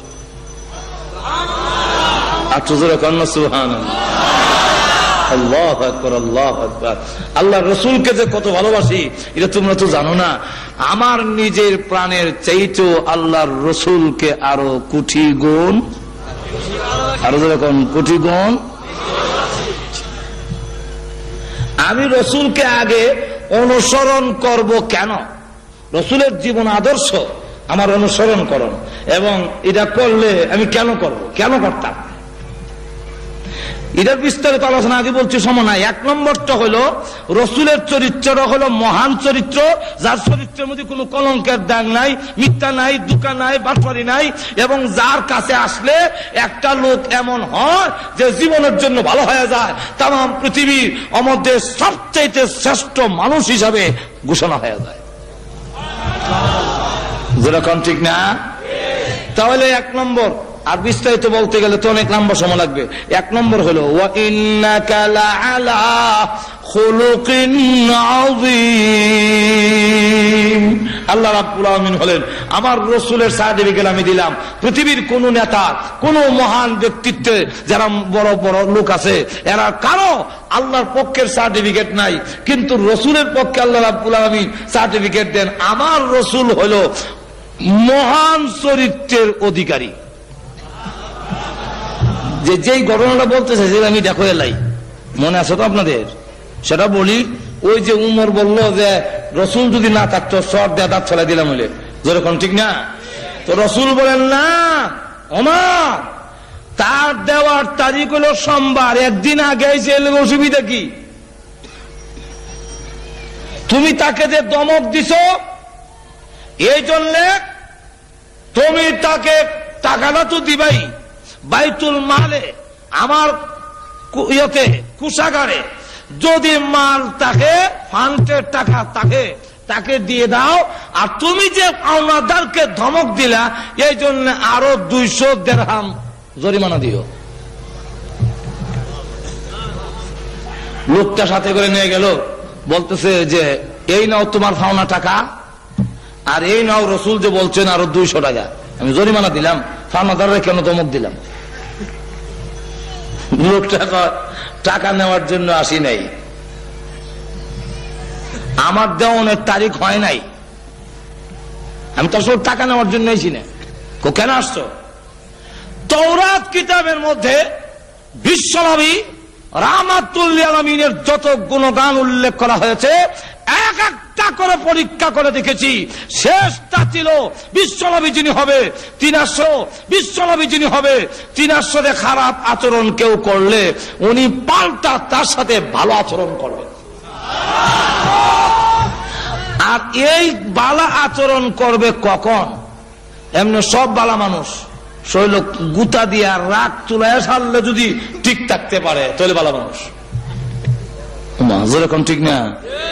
আর নাহলে তো এইখানে যারা আছেন সব ভালো মানুষ, সব ভালো মানুষ, সবতে হাসি, হ্যাঁ। কিন্তু আমি খারাপ আচরণ করে দেখি, তখন দেখা যাইব যেরকম ঠিক কিনা।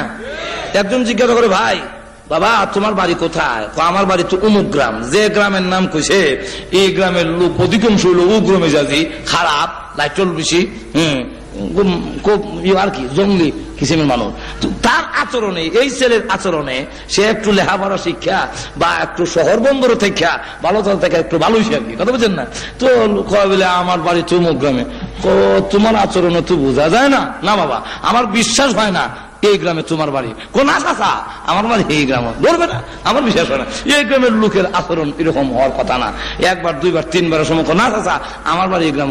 তো আবার যখন না বে আমার বিশ্বাস হয় না, কখন শ্রদ্ধা হয় তখন বিশ্বাস না হইলে তখন বিশ্বাস হয়েছে, কখন বিশ্বাস হয়েছে, যেরকম ঠিক না?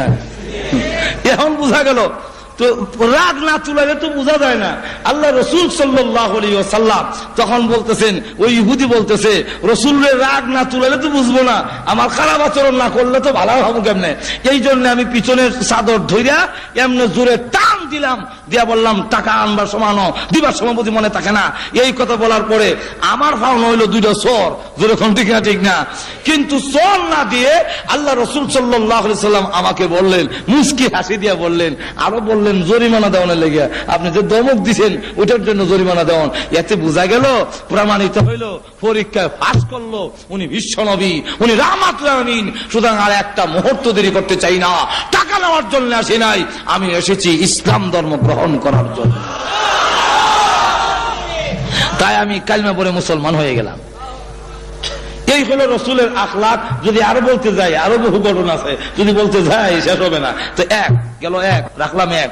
2 নম্বর হইল একটা লোককে অনুসরণ করে তার জন্য মোটামুটি 4টা গুণ থাকে। যেরকম কয়টা? কোন লোক যদি সুন্দর হয় তো তার পিছিয়ে পিছিয়ে মানুষ ঘুরে। গাজীপুর মনে এরকম নাই, সুন্দরের পাগল মনে নাই। সুন্দরী মহিলার জন্য বেদের মেয়ে জুস নাই আমার, বেদের মেয়ে আমি তো গান জানিও না, দেখছিও না, শুনি না, কিন্তু মাঝে মাঝে শুনি। একদিন এক ছেলে দেখি এমন প্রিয় ছিল, ছোট্ট একটা বাচ্চা দেখি গিয়ে এরম করে কি করে বেদের মেয়ে জুস নাই আমায় পাগল করে আছে। আমি এই বেদের মেয়ে জুস নাই আমার পাগল করে আছে। বেদের মেয়ে সুন্দর দিকে পাগল হয়েছে বাদ দিয়া যা যাব। সুন্দরের জন্য একজন আরেকজনকে অনুসরণ করে, পুরুষ হোক নারী হোক, জোরে কণ্ঠে খেয়া ঠিক না, সুন্দরের জন্য তার কাছে সবকিছু ছেড়ে দিয়া। ও বিশ্বের মানুষেরা, সুন্দরের কারণে যদি কাউকে অনুসরণ করতে হয় তাহলে একমাত্র ব্যক্তি হলো মুহাম্মদুর রাসূলুল্লাহ সাল্লাল্লাহু আলাইহি ওয়াসাল্লাম।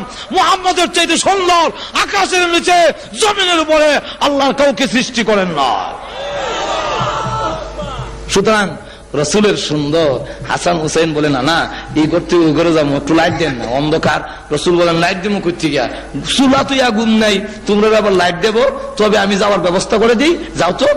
কেমনি করবেন? রসুল এমনি মুচকে হাসি দিলেন।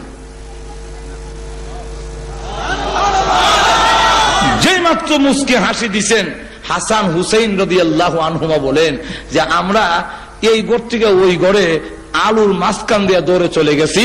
আকাশে বিদ্যুৎ চমকাইলে যেভাবে জিলকি দিলে যেভাবে অন্ধকার দূরীভূত হয়, নানার দাঁত মোবারক যখন বের হয়েছে বোঝা গেল আকাশে বিদ্যুৎ চমকাচ্ছে। কোন মানুষ সুন্দর ঠিকই, কিন্তু চোখটি বিলাই চোখ, যেমন টনি।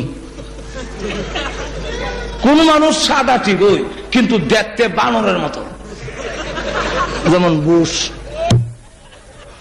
যেরকম ঠিক না, ঠিক না। কোন মানুষ আমরা দলা ঠিকই, তা দলা ঠিকই আমি দেশ।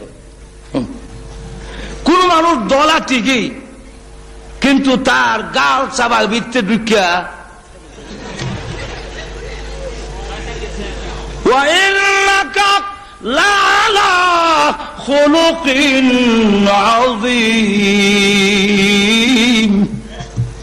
আল্লাহ রাব্বুল আলামিন বলেন রসুলের যে মহান চরিত্র, তাফসীর ইবনে কাসিরের মধ্যে উল্লেখ করেছে চরিত্র সুন্দর বলতে শুধু চরিত্র না, রসুল মাথা থেকে পা পর্যন্ত এমন কোন জিনিস ছিল না যে আল্লাহর নবীর দোষ ধরার মতো আছে।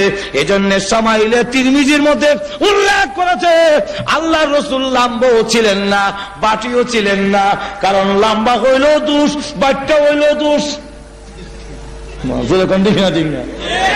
কিন্তু খলিফাতুল মুসলিমিন উমর ছিলেন সাহাবীদের মধ্যে সবচেয়ে লম্বা।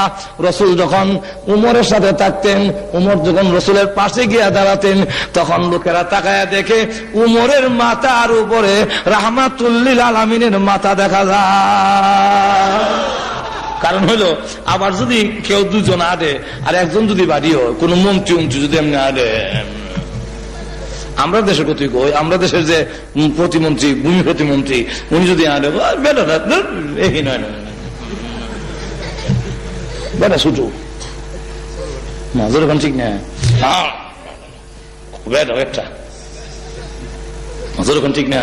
এখন রসুল যদি আবার উমরের মাথা নিচে থাকে, রসুলের মাথা, তো লোকেরা করবো ওই দেখো মোহাম্মদের মাথা দিয়ে উমরের থেকে নিচে। এই জন্য এটা ছিল মুজিজা, যত লম্বাই আসুক রসুলের সামনে রসুল বড় হয়ে যেত। আবার মাপলে দেখা যায় লম্বা তো করে না, বাচ্চা তো করে না। আল্লাহু আকবার। এখন যদি এগুলো বলতে যায় অনেক লম্বা সময় দরকার, তো এক নম্বর হলো সুন্দরের কারণে যদি অনুসরণ করো, আল্লাহু আকবার। দুইটা সুন্দরের ওয়াজ করলো তুই যথেষ্ট। দাঁত মোবারকের কথা বললাম আর চেহারা মোবারকের কথা। কোন স্ত্রী যদি স্বামীকে সুন্দর বলে, আসল সুন্দর যেরকম ঠিক না। জামাই যদি ফির হয় তো জামাইরে বড় ফির করতে রাজি না। এক লোক ফির, তার স্ত্রী বলতেছে যে আমরা তো ফির ঠিক হই, কিন্তু ওই বাড়ির যে ফির উনি বড় ফির। কেমনে বুঝছো? দেখছি উপর দিয়ে যায় সময় উড়াল দেওয়া যায়, এক দেশ থেকে আরেক দেশে উড়াল দিয়ে চলে যায়। তো স্বামী বলতেছে না, এই ফির তো আমি ছিলাম। তুমি আসলা বিলে, এর লেগে দেখছি কমরটা একটু বাঁকা। সে কেন তো স্বামীকে খুব তাড়াতাড়ি একটা মায়েরা, কিন্তু মা আয়েশা রাদিয়াল্লাহু আনহা বলেন, আমার স্বামী রাহমাতুল আমিন এত সুন্দর, ইরশাদুল কারি ইলা সহিহুল বুখারী, ওই বুখারীর ব্যাখ্যা গ্রন্থের মধ্যে লিখেছে, মা আয়েশা বলেন, অন্ধকার রজনীতে আমার করে এশার নামাজের পরে আল্লাহর নবী যখন প্রবেশ করতেন, তখন রাসূলের চেহারার সামনে একটা সুইচের ছিদ্র দিয়া আমি সুতা ঢুকাইতে পারতাম। আল্লাহু আকবার। ওই দিকে আমি শেষ রাখলাম, সুন্দর। 2 নম্বর হইল, কারো যদি বুজুর্গ বেশি থাকে, বুজুর্গ হয়, বুজুর্গ বুঝেননি, আল্লাহর সাথে যার সম্পর্ক বেশি, কামালতি, এই লোকের পিছনে কিছু লোক আসেনি, নজর ওখানে আসেনি। এই লোকটা যদি আল্লাহর ওলি হয়ে যায়, শাহজালাল, মঈনুদ্দিন চিশতি, এই জাতীয় লোক যদি হয়, তখন নজর ওখান ঠিক না, ঠিক না, তার জন্য পাগল দেওয়ানা, লক্ষ লক্ষ লোক পাগল হয়ে যায়। ও দুনিয়ার মানুষ, এমন যদি হয়, এর কারণে যদি হয়, তো রসুলকে অনুসরণ করতে হবে, কারণ রসুল হাত উঠাইতে দেরি, আল্লাহর দরবারে তা কবুল হইতে একটা সেকেন্ড দেরি হয় না। আল্লাহু আকবার। ওই দিকেও যদি যাই, লম্বা হয়ে যাবে। আবু হুরায়রা রাসূলের দরবারে বসে কান্দেন, তো রাসূল জিজ্ঞাসা করেন, কান্দুস কেন? হুজুর কান্দি, প্রত্যেক দিন আমি বাড়িতে গেলে মা আমাকে মারে আর বলে বাড়ি ছেড়ে দিতে হবে। আমি আর বুখারী শরীফের ঘটনা, আমার মা আমাকে বলছেন যে আমি মুহাম্মদের দরবার ছেড়ে দেওয়ার জন্য। আমি আমার মাকে বলছি, মা শুধু আপনার বাড়ি কেন, আল্লাহর কসম করে বলে তাম পৃথিবী ছেড়ে দিতে পারি, কিন্তু একটি মুহূর্তের জন্য রাহমাতুল লিল আলামিনের দরবার ছাড়তে পারবো না। বুঝি মুহাম্মদকে অনেক গালিগালাজ করলো। হুজুর এতদিন কান্দি নাই, আজকে কাঁদছি, আমাকে মারো, আমাকে গালি দাও, সহ্য করি। মা ছেলেকে গালি দেয়, সহ্য করা যায়, কিন্তু আমার রসুলকে যে গালি দিল, এখন কি করি? রসুল বলেন, তোমার মা গালি দিলে আর কি করবা, সহ্য করো। কোন সহ্য করা যায় না। আপনি হুজুর মেহরবানি করে একটু দোয়া করেন, আমার মা যেন মুসলমান হয়ে যায়। রসুল দোয়া করেন, বুখারী শরীফের হাদিস, আল্লাহুম্মা হদি উম্মা আবি হুরায়রা, আল্লাহুম্মা হদি উম্মা আবি হুরায়রা। আয় আল্লাহ, আবু হুরায়রার মাকে হেদায়েত করো। আবু হুরায়রা তো দৌড় মারছে, আর সাহাবী, এই কই যাস, দাঁড়া, তোমার মার জন্য দোয়া হয় আর তুমি দোয়াটা কিভাবে অবমূল্যায়ন করলে, দৌড় মারলে না, অবমূল্যায়ন নয়। ছেড়ে দেখ, আমি দৌড়ে তাড়াতাড়ি গিয়ে দেখতে চাই। আমি আগে বাড়িতে গেলাম না, রাহমাতুল লিল আলামিনের দোয়া আমার আগে বাড়িতে পৌঁছে গেছে। কোনটা আগে গেল একটু দেখতে চাই। আবু হুরায়রা বলেন, দৌড়ে গেলাম বাড়িতে, গিয়া দরজা নক করলাম, যখন নাকি করাই এলাম না, এমনি বলেন আবু হুরায়রার মা, লক্ষ্মীমণি, জাদুমণি, কলিজার টুকরা, আদরের সন্তান আবু হুরায়রা, সব একটু দাঁড়া। সুবহানাল্লাহ বলবেন না? আবু হুরায়রা বলেন, প্রতিদিন গেটের সামনে আসলে বলে আগে কম মুহাম্মদের দরবার ছাড়বে কিনা, না ওই গেট খুলবো না। আর আজকে কয়, লক্ষ্মীমণি, জাদুমণি, কলিজার টুকরা, আদরের সন্তান, একটু দাঁড়াও, তোমার জন্য দরজা খুলে দিচ্ছি। আবার শোনা যায় ভিতরে গোসল করছেন, পানির শব্দ শোনা যায়। আবার যখন গোসল করতেছে, ব্যাপারটা কি? তাহলে মনে হয় আমি আমার মার গেটে পৌঁছার আগে আগে রাহমাতুল আমিনের দোয়া আমার মার জন্য কবুল হয়ে গেছে। ঠিকই দেখে দরজা খুলে দেওয়ার পরে পাকনা চুলগুলো ভেবে পানির পোড়াগুলো ঝরতেছে, আর বলতেছে, আজকে কই গেছলে? যাওয়ার পর থেকে আমার কলিজার এমন একটা জ্বালা যন্ত্রণা শুরু হইলো, এমন জ্বালা যন্ত্রণা, গোসল করলাম, পানি দিলাম, তো জ্বালা যন্ত্রণা শেষ হয় না। আচ্ছা, কলিজা জ্বললে পানি দিলে কামিব? এখন পানি দিলাম, সবকিছু করলাম, কিন্তু আমার কোনো উপকার হলো না। এখন আমার মন খালি বলতেছে, তুই যে নবীর কাছে, মুহাম্মদের কাছে গিয়ে এত ভালো হইলি, এত গালি দিলাম, এত গালি দেই, কোনোদিন তো পাল্টা গালি দিস না, কোন ধমক দিস না, চোখ রাঙ্গাস না। তাহলে আমার মন চায় ওই নবীকে যদি একটা নজর দেখতাম।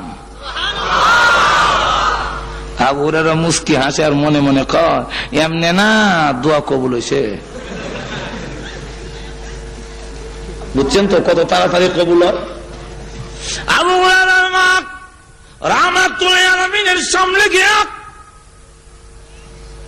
চোখের পানি ছেড়ে দিয়া তরতর করে কাঁপতেছে, আর ডেকে বলে আল্লাহর কসম করে বলি, এত সুন্দর চেহারা জীবনে কোনোদিন দেখি নাই, এমন চেহারার লোক কোনোদিন মানুষের ক্ষতি করতে পারে না। আমি মানুষের কাছ থেকে শুনি না, শুধু গালি দিছি, আপনারা দেখছি না কোনোদিন। আজকে প্রমাণিত হয় আপনি আল্লাহর পয়গাম্বর। আর দেরি করতে চাই না, আমাকে কালিমা পড়ায় দেন, আমি এক্ষুনি মুসলমান হয়ে যাব। তাহলে যার এত সম্পর্ক আল্লাহর সাথে, এত বুজুর্গি, উনাকে অনুসরণ করো। 3 নম্বরটা হইল আপনার মাল। আমার যদি খুব টাকা থাকে, কোটি কোটি টাকা, তো আমার পিছে দেখবেন 8-10 জন সবসময় থাকে। এখন ঠিক না? বড় লোকের পিছনে সবসময় লোক আছে, অভাব নাই। আমি আমারে যদি দাওয়াত দেন একজন লোকরে, তো আমার সাথে আয় না, আসে না। আর যার লোকের টাকা কোটি কোটি কোটি হতি, তেমনি ওটা করবি, ওটা করবি, হ্যান করবি, যে চাচা কথা মানে। তাই যদি হয়, রসুলের চেয়ে বড় ধনী আল্লাহর জমিনে আর কেউ। রসুল গরিবিটা গ্রহণ করে নিছেন, রাখতেন না তো। কিন্তু রসুলের মতো ধনীদের বাস্তব প্রমাণ হইল, আজ পর্যন্ত কত মন্ত্রী মিনিস্টার, আমাদের দেশের প্রাইম মিনিস্টার, প্রেসিডেন্ট, বিশ্বের বড় বড় প্রেসিডেন্টরা হজ করতে যায়, 100 উট কুরবানি দিচ্ছেন বলে আমি কারো ইতিহাস জানি না। আপনাদের জানা আছে? তদানীন্তন সময়ে রসুল জীবনে একবারই হজ করেছেন। এই হজের নাম প্রথম হজ, এই হজের নামই বিদায় হজ। কথা বুঝছেন? বিদায় হজের নামে সকলে চিনে বেশি, কিন্তু আসলে এটাই জীবনের রসুলের প্রথম হজ। আর জিন্দেগিতে হজ করেননি। রসুল যেদিন হজ করেছেন, ওই সময় আল্লাহর রাস্তায় তিনি 100 উট কুরবানি করেছেন।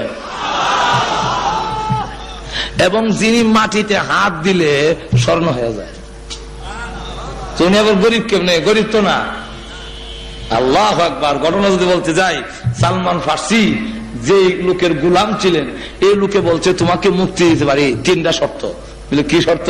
বলে 1 নম্বর শর্ত হলো, তুমি আমার বাগানের মধ্যে 100টা খেজুর গাছ লাগাতে হবে, আর 100টা খেজুর গাছ এক সমানে বড় হবে, আর একসাথে খেজুর ধরতে হবে।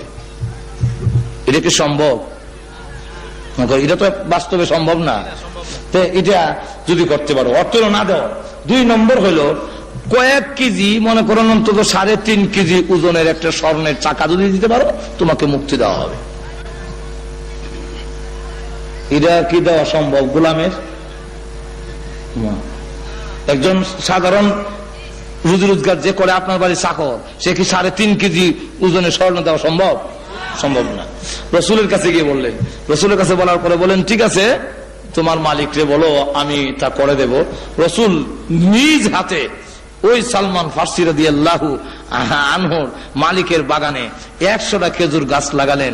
আর এই খেজুর গাছ একসাথে বড় হতে লাগলো, একসাথে ফল ধরলো, একসাথে খেজুর ধরছে, একসাথে পাকছে।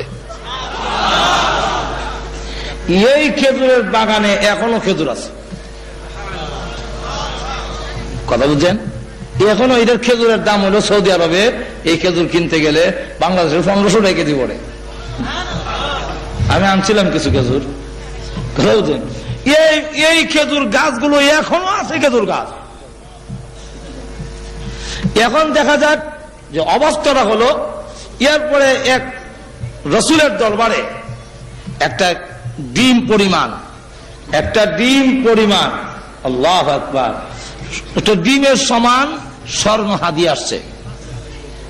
রসুল বলেন, সালমান নাও, এই ডিম নিয়ে যাও, তোমার মালিককে গিয়ে বলো স্বর্ণ দিলাম। হুজুর, উনি চাইছেন 3.5 কেজি, আর আমি যে একটা ডিম, এটা তো মনে হয় না, মনে হয় 1 ফুয়া হইল, মানবে না। নাও না, আল্লাহ বরকত দিতে পারে, ওজন দিয়ে দেখো না, যদি না হয় তো দেওয়া হবে। রসুলের হাতের বরকতে এমন হয়ে গেল যে একটা ডিম পরিমাণ যখন স্বর্ণ ওজন দেওয়া হয়েছে, দেখা যায় 3.5 কেজির চাইতে বেশি। রসুলের হাতের বরকত লাগলে ওইদিকে আমি যাব না। তো গেল 3 নম্বর। এই 3 নম্বর, তারপরে 4 নম্বরটা হলো ইহসান, অনুগ্রহ। যদি কারোর প্রতি কারো অনুগ্রহ থাকে, আমি যদি কাউকে 100 টাকা কথা মানতে বাধ্য থাকে, যেরকম না, ঠিক না? আমাকে ভোট দিবা না তো কাকে দিবা? রাস্তাঘাটটা কেনা করছে। গাজীপুর থেকে কি ঢাকার দিকে রাস্তাটা তোমরা ভালো করে বাস ধরে যেতে পারতা? এই রাস্তা আমি করছি, সুতরাং আমাকে ভোট দিতে হবে, কথা বুঝেন না? এমন কিছু দেখায়। ইহসান, অনুগ্রহ যদি কারো প্রতি কারো থাকে, তখন সে তার কথা মানতে মানুষের বাধ্য হয়। আল্লাহর রসুলের অনুগ্রহ আমাদের প্রতি আসেনি না নাই? আরো জোর বলুন, আসেনি না নাই? সুতরাং তাকে তার জীবন আদর্শ অনুসরণ করতে হবে। এখন আসুন, আরো বলতে গেলে আরো অনেক কারণ। মোটামুটি কথা হলো, শেষ কথাটা আমি বলে ফেলি। বহু উলামায়ে কালাম এখানে উপস্থিত আছেন। আমি লম্বা সময় ওয়াজ করা এটা আমার অভ্যাস নেই এইভাবে, আর আরেকজনকে বসে রেখে ওয়াজ করা নেই, দাওয়াতি মেহমান। এবার আমি মাইক লইলে আমার সারলাম না, কারণ এই ওয়াজ করতে করতে ডেলি 2টা 3টা পর্যন্ত করণ লাগে। ওয়াজের তো শখও নাই যে ওয়াজ করতে হবে। আর এই উলামায়ে কালাম অন্য দাওয়াতি মেহমান বসায় রেখে লম্বা ওয়াজ করা, ওনারা আরাম করতো তাও একটা কথা ছিল, আর ওনাদেরকে বসায় রেখে ওয়াজ করে এটা একটা বেয়াদবি বলে বোঝা যায়। এই জন্যে আমি আল্লাহ মানা করে শেষ কথাটা বলতে চাই। আমরা পৃথিবীতে যত নেতা যাদেরকে অনুসরণ করা যায়, এমন লোককে যদি অনুসরণ করেন, কিয়ামতের মাঠে পাওয়া যাইব তো? বুশকে অনুসরণ করলে, টনিকে, আচ্ছা আমরা দেশই করে বলি, রাগ হইয়েন না, বঙ্গবন্ধু শেখ মুজিবুর রহমান, তারপরে জিয়াউর রহমান, তারপরে আমরা এরশাদও যদি মারা যায়, কথা বুঝেননি? এই যা আছে যতগুলো আছে, আমরাও মনে করেন আছি, আমরা তো কিয়ামতের মাঠে একজনেরও হাতটা হওয়া যাবে না। যেরকম ঠিক না, ঠিক না? আরো যেরকম ঠিক খেলা। কিন্তু কিয়ামতের কঠিন ময়দানে সমস্ত নবীরা জান্নাতের দিকে চলে গেছেন, আল্লাহর ওয়াদা। আপনার মাসুম, হিসাব কিতাব নাই, আপনারা কোনো হিসাব নাই, জান আপনার গুনাহ নাই, আপনারা ব্যস্ত যান, সব ব্যস্ত গেছে। গিয়া দেখে জান্নাতের গেট লাগানো। হ্যাঁ, জান্নাতের প্রহরীরা দরজা খুলে দাও, জান্নাতের ভিতরে প্রবেশ করব। কে আপনি পরিচয় দিন, আমি হইলাম আদম নবী। দাঁড়ান, সময় হয় নাই, আবার ডাক দিয়েছে, কে আপনি পরিচয় দিন, আমি হইলাম নূহ নবী। দাঁড়ান, সময় হয় নাই। আপনি কে? আমি হইলাম হযরত ইব্রাহিম নবী। দাঁড়ান, সময় হয় নাই। আপনি কে? আমি হইলাম হযরত মূসা নবী। হ্যাঁ, দাঁড়ান, সময় হয় নাই। আবার ডাক দিয়েছে, কে আপনি পরিচয় দেন, আমি হইলাম ঈসা নবী। দাঁড়ান, সময় হয় নাই। কি ব্যাপার? আদম আলাইহিস সালাম থেকে ঈসা পর্যন্ত কইলাম, সকলে খালি কইলে সময় না, সমার কোন দিন হবে? এমনি জান্নাতের প্রক্রিয়া ডাক দেয়া বলে, যত নাম শুনি, আদম শুনি, নূহ শুনি, ইব্রাহিম, মূসা, ঈসা নবী শুনি, মুহাম্মদ নাম শুনি না কেন? এই নবী কি আপনাদের এখানে হাজির হয় নাই? না, উনি তো এখনো আসে নাই। উনি এখন কোথায়? উনি এখনো কিয়ামতের কঠিন ময়দানে উম্মতের চূড়ান্ত ফয়সালা না শোনা পর্যন্ত একটা কদমও জান্নাতের দিকে বাড়াবে না।